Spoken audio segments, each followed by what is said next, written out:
അസ്സലാമലൈക്കും. ഞാൻ അന്ന് പോയതല്ല മക്കളെ, ഞാൻ ഇപ്പതാ വന്നിട്ട്. ഞാൻ ഒരു ചിക്കൻ മസാല ഉണ്ടാക്കി കാണിച്ചു തരാം. നിങ്ങൾ അതൊന്ന് നോക്കി. നമുക്ക് ചിക്കൻ മസാല ഇനി എവിടുന്നും മേടിക്കണം, നമ്മുടെ വീട്ടിലെ നമുക്ക് തയ്യാറാക്കാം. ഒരു മസാലക്കറി ഉണ്ടാക്കിയിട്ട് ഇതുകൊണ്ട് ഒരു ചിക്കൻ മസാലപ്പൊടിയാണ് ഉണ്ടാക്കുന്നത്. പിന്നെ നമുക്ക് ചിക്കൻ മസാല മേടിക്കണ്ട. ഇതൊക്കെ ഞാൻ കാണിച്ചു തരാം. പിന്നെ കരുപ്പട്ട, പിന്നെ കുരുമുളക്, കരിയാമ്പൂവ്, അത് ഒരു പിടി ഉണ്ട്. 4 ചുള വെളുത്തുള്ളി,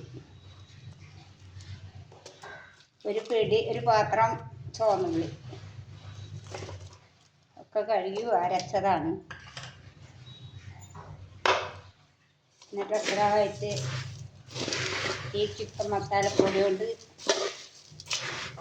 ചിക്കൻ മസാലപ്പൊടി എവിടുന്ന് മേടിക്കണ്ട, നമ്മുടെ വീട്ടിൽ തന്നെ തയ്യാറാക്കാം നമുക്ക്. പിന്നെ ഇത് നന്നായിട്ട് നമുക്ക് നല്ലൊരു സ്മെല്ലടിക്കുന്ന വരെ വറക്കുക. എന്നിട്ട് നമ്മൾ പൊടിപ്പിക്കുക. എന്നിട്ട് വലിയ നല്ലൊരു ടെപ്പയിലാക്കി വെച്ചാൽ നമുക്ക് ചിക്കൻ മസാലപ്പൊടി മേടിക്കണ്ട. ഇതുകൊണ്ട് ചിക്കൻ വെച്ച് നോക്കും, സൂപ്പർ.